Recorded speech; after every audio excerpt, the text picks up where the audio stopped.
Hello mommies and daddies, welcome back to the channel why what and how. आज का जो हमारा topic है that is how to choose the best school for your child.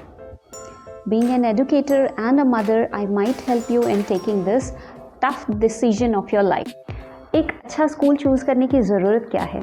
Because एक अच्छा school it plays a very big role in the overall development of your kid. Not only in academics, knowledge के लिए नहीं, growth, development के लिए, उसकी socializing skills को develop करने के लिए एक अच्छे स्कूल की ज़रूरत होती है।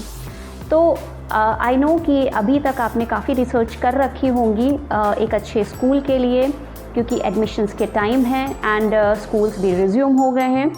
किसी भी पीयर प्रेशर में आके आपके फ्रेंड्स रिलेटिव्स के बच्चे अगर उस स्कूल में पढ़ रहे हैं और इसीलिए आपको वो स्कूल पसंद है, तो खुद से जाके आप चेक करिए कि वो सारे पैरामीटर्स जो हैं वो फुलफ़िल हो रहे हैं कि नहीं।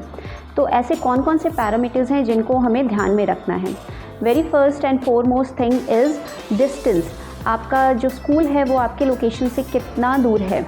तो मेरा ये सजेशन है कि स्कूल अगर पास में है तो वो बहुत अच्छा है, बिकॉज़ मोस्टली अगर एक for an example let's say आपका बच्चा ट्रैवल करता है 1 आवर स्कूल पहुंचने में, तो देन अगेन स्कूल से घर आने में 1 घंटा लगेगा। तो आप ये सोच लीजिए हर दिन का 2 घंटा जो है वो ही इज़ ट्रैवलिंग। अगर उस 2 घंटे को हम उसके और स्किल्स डेवलप करने में या फिर जो भी स्कूल में पढ़ाया है उसको गो थ्रू करने में या हम अब उसके साथ टाइम स्पेंड करने में लगा सकते हैं, इंस्टेड ऑफ कि बच्चा ट्रैवल करते करते इतना टायर्ड हो जाता है कि घर पे आके आप उसको कुछ नहीं बोल सकते कि अब ये सीखो या ये करो। सो मेरे हिसाब से द फर्स्ट फैक्टर इज़ अगर आसपास का स्कूल है, अच्छा स्कूल है, तो आप उसको प्रेफर करिए। कई बार ऐसा होता है कि पेरेंट्स आर कंफ्यूज कि बहुत ही अच्छा स्कूल है but it is far away 15 kilometres 20 kilometres away from my location, so should I consider. तो मेरे हिसाब से नहीं करना चाहिए, बिकॉज़ नो मैटर, हो सकता है वो स्कूल आपको कुछ एक्स्ट्रा प्रोवाइड कर रहा हो, लेकिन जब उसका कोई यूज़ नहीं होगा उस एक्स्ट्रा जो वो प्रोवाइड कर रहा है तो कोई फ़ायदा नहीं है। तो इट्स बेटर कि जो भी स्कूल है वो नियर बाय एरिया में हो। All right, so next thing is your budget. आप हमेशा स्कूल में की फ़ी स्ट्रक्चर को ध्यान में रखते हुए स्कूल देखिए।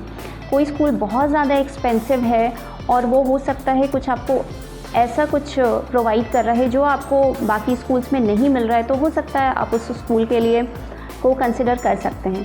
बट मेजॉरिटी ऑफ चीज़ें जो आपको नॉर्मल स्कूल में मिल रही हैं, तो फिर why to spend a lot now at this stage.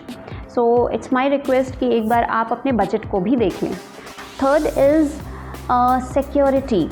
आप स्कूल में अपने आँख के तारे को भेजते हैं और इतना सारा टाइम बच्चा स्पेंड करता है, तो स्कूल में सिक्योरिटी पर्पस से क्या क्या चीज़ें अवेलेबल हैं, सीसीटीवी कैमरास प्रॉपरली वर्क कर रहे हैं कि नहीं, फुल्ली फंक्शनल है कि नहीं, जो भी ट्रांसपोर्ट सिस्टम स्कूल प्रोवाइड कर रहा है उसकी क्या वो कितना सिक्योर है, उसमें भी कैमरास अगर अवेलेबल हैं। तो आजकल तो बहुत इजीली आप ट्रैक कर सकते हैं अपने बच्चे को। RFID एंड GPS अवेलेबल है कि आपका बच्चा स्कूल प्रेमाइस में एंटर कर चुका है, उसके बाहर आ रहा है।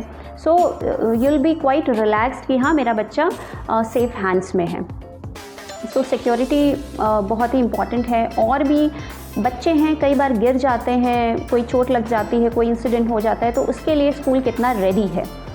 Fine, so that is very important. Then school का इंफ्रास्ट्रक्चर कैसा है। इंफ्रास्ट्रक्चर से मेरा मतलब ये नहीं है कि स्कूल की बिल्डिंग कितनी लैविशिंग है, कितनी हाई फाई है, होटल जैसी है, नहीं। स्कूल के इंफ्रास्ट्रक्चर से मेरा मतलब है कि स्कूल की जो क्लासरूम्स हैं वो कितनी वेंटिलेटेड हैं एंड सीट्स अरेंजमेंट कैसे हैं। देन स्कूल में आपको फ़िज़िकल एक्टिविटी के लिए ग्राउंड है कि नहीं, फील्ड है कि नहीं, क्योंकि चाहे जो घर में होता है तो हम वो चीज़ें उसको प्रोवाइड नहीं कर पाते, तो इसीलिए हम उसको स्कूल भेजते हैं, राइट। तो ये सारी चीज़ें इंफ्रास्ट्रक्चर के अंदर आती हैं।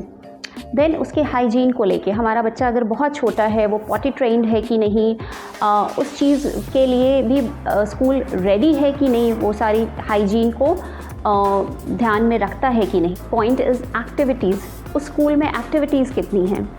सो सी हम बच्चों को केवल पढ़ाने के लिए नहीं भेजते, और आजकल इतनी सारी अपॉर्चुनिटीज़ हैं कि अगर आप उसको एक्सप्लोर नहीं करोगे, बच्चे को हम एक्सपोज नहीं कराएंगे वो सारी एक्टिविटीज़ के लिए, तो आपको पता कैसे चलेगा कि आपके बच्चे में क्या टैलेंट है। तो उसके लिए एक्स्ट्रा करिकुलर एक्टिविटीज़ होनी ही चाहिए, स्पोर्ट्स तो होने ही चाहिए, बहुत सारे स्पोर्ट्स होने चाहिए। उसके अलावा सॉफ्ट स्किल्स के लिए डेवलप करने के लिए एक्टिविटीज़ होनी चाहिए। तो ये सारी चीज़ें आप जाके पता करेंगे स्कूल में तो ही पता चलेगा। उसके बाद आती है क्वालिफ़िकेशन और एक्सपीरियंस हमारे स्टाफ की। जो भी स्कूल में जितने भी स्टाफ्स हैं उनकी क्या क्वालिफ़िकेशन है और उनके एक्सपीरियंस क्या हैं। तो मैंने भी बहुत सारे स्कूल में देखा है एक्चुअली कि कुछ स्कूल जो हैं वो फ्रेशर्स को लेते हैं। That is good thing. Freshers को आप नहीं लोगे तो वो एक्सपीरियंस उनको कहाँ से आ जाएगा। बट फ्रेशर्स को लेने के बाद उस फ्रेशर के ऊपर जब इतने छोटे छोटे बच्चों की रिस्पॉन्सिबिलिटीज़ डाल दी जाती है तो आई थिंक वो जस्टिफाई नहीं होता। तो इसीलिए आप आराम से जाके स्कूल में ये चीज़ पूछ सकते हैं कि जो भी टीचर्स हैं वो कितनी क्वालिफाइड हैं और एक्सपीरियंस्ड हैं। स्पेशली मैं सोचती हूँ यंगर किड्स के लिए क्वालिफ़िकेशन से ज़्यादा एक्सपीरियंस की ज़रूरत है। एंड टीचर और बच्चों का रेशियो कितना है। यंगर किड्स अगेन वो बहुत कम होना चाहिए। It should be 5, 7, 10। उससे ज़्यादा जाता है तो आप ये देखिए कि छोटी क्लासेस के लिए एक एक्स्ट्रा टीचर, एक असिस्टेंट टीचर होनी चाहिए मदर टीचर के साथ। सो उस केस में बहुत ही ईजी होता है बच्चों को हैंडल करना। बच्चों के बिहेवियर इश्यूज़, प्रॉब्लम्स को स्कूल कैसे एड्रेस करता है, ये भी बहुत इम्पॉर्टेंट है।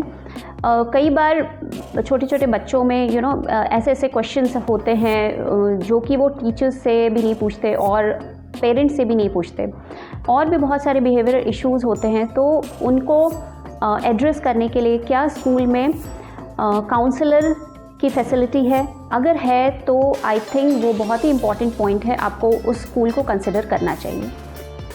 नेक्स्ट पॉइंट है जो कि हम बहुत बार नेगलेक्ट कर लेते हैं, वो है मेडिकल फैसिलिटीज़। वो अवेलेबल है कि नहीं स्कूल में, क्योंकि बच्चा छोटा है एंड बहुत बार ऐसा होता है कि स्कूल में उसको हेडेक है या अचानक से फीवर हो गया, स्टमक एक है, इट कैन बी एनीथिंग। तो उसके लिए स्कूल कितना रेडी है, एक अच्छी नर्स या डॉक्टर अवेलेबल है कि नहीं। सो ये सारे पैरामीटर्स हैं, अगर आप इनको ध्यान में रखेंगे so it will be very easier for you to shortlist some good schools. But उसके बाद भी आप स्कूल को विज़िट ज़रूर करिए। आपको पूरे स्कूल का विज़िट कराते हैं, हर एक क्लास में लेके जाते हैं, आप स्टाफ से मिल सकते हैं, प्रिंसिपल से मिल सकते हैं, आपके पास जो भी क्वेश्चंस हैं। और एक और बात मैं बोलना चाहूँगी कि स्कूल जाने से पहले इसके अलावा अगर आपके पास कोई क्वेश्चंस हैं तो उसकी भी लिस्ट प्लीज़ प्रिपेयर करिए। There is a very important message for you all that the real lesson actually come from home.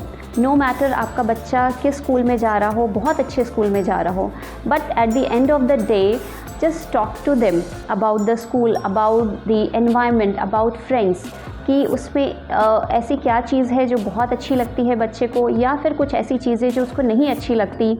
So that is very very important. I hope इस वीडियो का आपको फ़ायदा मिले स्कूल चूज़ करने में।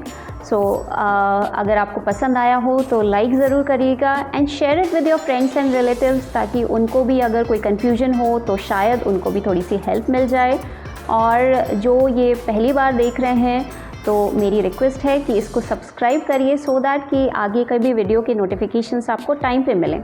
So thanks for loving, thanks for watching Why, What and How. Bye bye, take care, all the